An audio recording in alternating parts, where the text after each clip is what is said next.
faculty member go first, because it's hard. All right. So our second reader, Pietra Dunmore, is a graduate of Drexel University and is a current Rosemont student pursuing her master's in creative writing with a concentration in fiction. Pietra's poetry has been published in Fatitude, I'm hoping I'm saying that correctly, literary magazine, alongside U.S. Poet Laureate Rita Dove and Philadelphia's own Sonny Sanchez. That's some pretty good company, Pietra. Pietra has also been featured in the Journal of New Jersey Poets. When Pietra's not writing, she works as a commercial freelance makeup artist and hairstylist. Her work has also appeared on over 20 book covers, a few independent films, fashion segments on CBS and Fox, commercial ads, and she's been featured in several magazines, including Essence, Modern Salon, and New Beauty magazine. Pietra also designs for her home decor business, Retro Chic by Pietra. Tonight, Pietra is going to share an excerpt from her novel. Please welcome Pietra.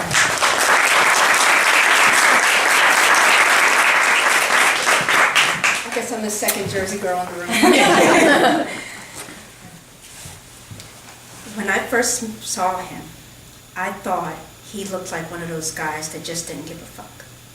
I assumed at a glance that Rhetoric was one of those guys that listened to NPR, watched independent films, and shopped at Whole Foods. I thought he'd be a vegetarian or vegan, hang out at coffee shops and carry his books in a hemp bag. Maybe he'd be into using crystals for deodorant and rub Blue Nile malt on his body and chew tree bark. Rhetoric looked like the poster child for the kind of guy that walked into a vintage thrift store with his eyes closed and bought the first thing that brushed past his fingers. I noticed him because he was wearing a bamboo hat, hand-woven and broad brim. I found myself looking at him just a little too long, wondering about his face when our eyes met. He was perched on a wooden bench, carefully surveying the women that walked by, when he gave me a long stare back, his large obsidian irises glinting with mischief, and went back to scribbling in his notebook. The man looked disheveled, like he worked and slept in the clothes that swallowed his slender frame whole. His hair was dreadlocked, hanging in haphazard ropes around his shoulders. He was everything a college artist should be, unkempt, paint-spattered, and mysterious. In lecture, he sat in a corner by himself, drawing sketches into his notebook, barely listening to the teacher. His eyes seemed glazed over in thought as he scribbled away. At the end of class, I always made sure he walked past me so I could sniff his air. His potion of choice was a masculine blend of sandalwood and cloves. It was my second semester as a freshman, and I wanted to see and hear everything that was out there.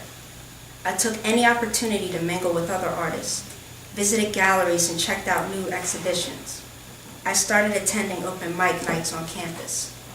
While a few of the poets had some raw talent, most nights their poems seemed to be a little more than uninspired generic raps and mediocre rhyming stanzas. The audience seemed bored. The temperature in the room changed when the name Rhetoric was spoken. The girls ran up front to get the best view while the guys looked from their drinks in envy.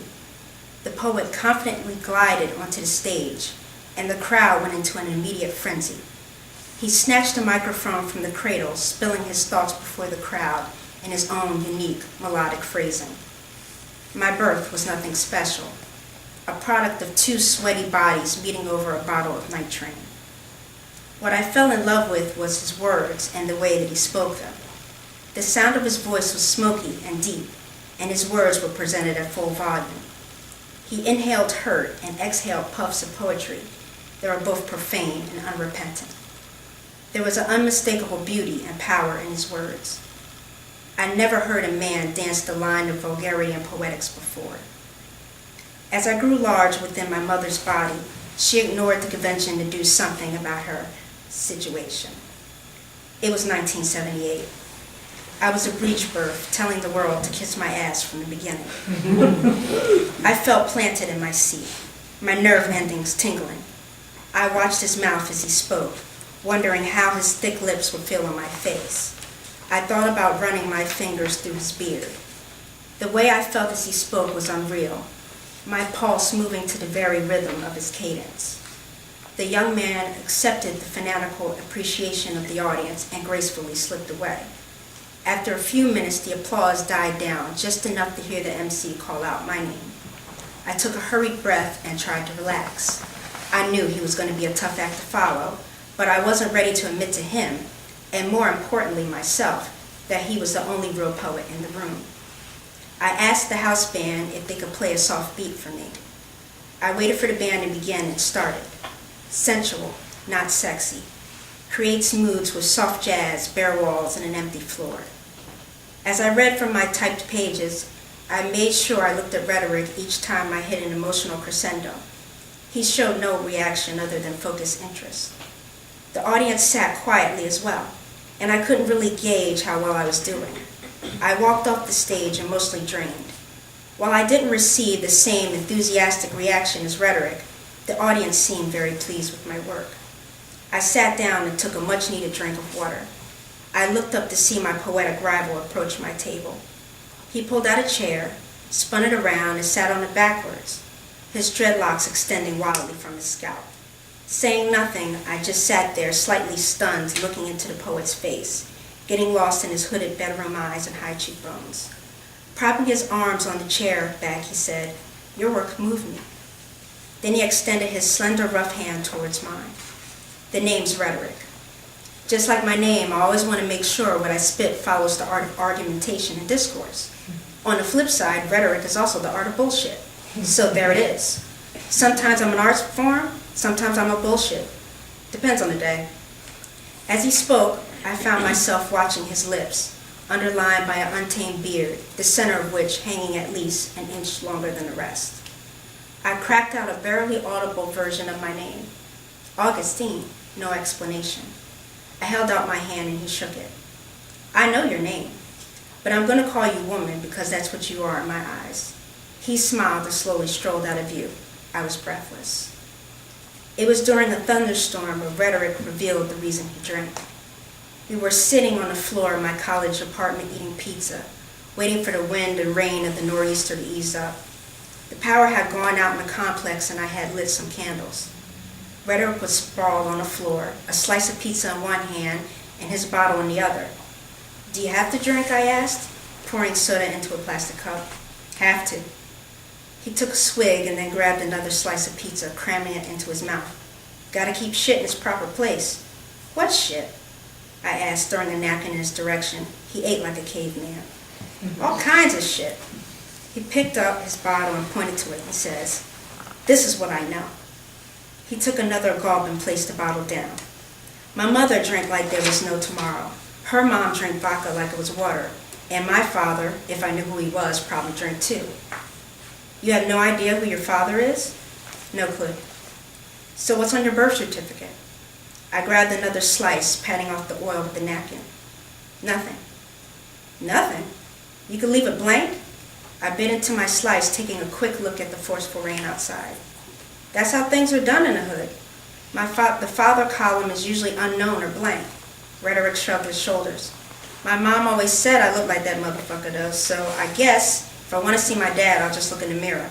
"What about you? You know your dad?" "Yes, my parents were married before they had me." "Must be nice." "I guess. But everyone knows their father where I'm from. It's how things are done in the burbs." I said, joking with this previous statement. "Right, planned parenting and all. I didn't have that luxury. I was just jism that didn't get wiped off in time, and I've been paying for it ever since. But don't you worry about my drinking.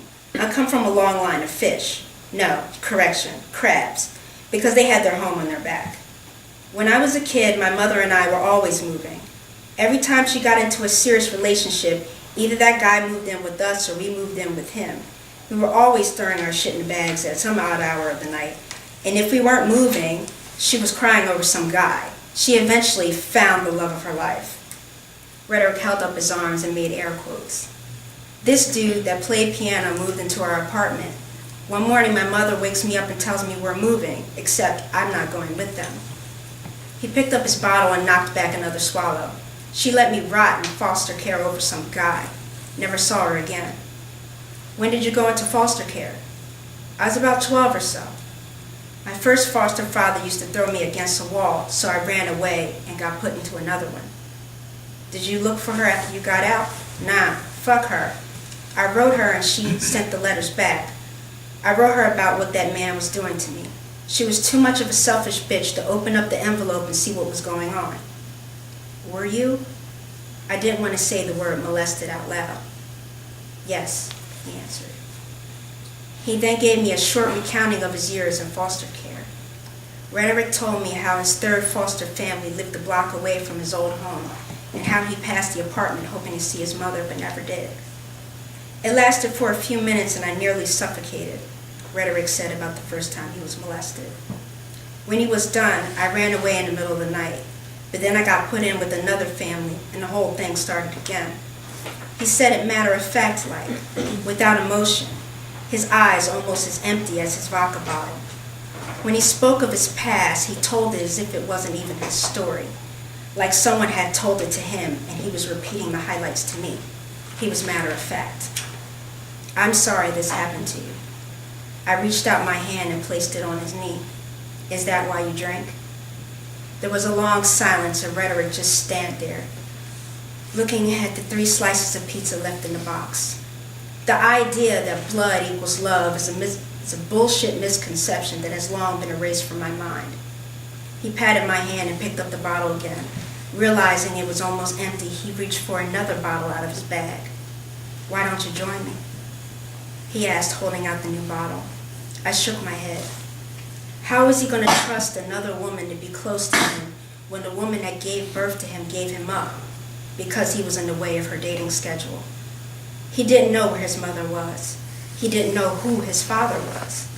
Alcoholism was the only consistent experience in his life. It happened to me too, I said, hearing the crack in my voice. My eyes watered as I told him about Christian and how he took my virginity.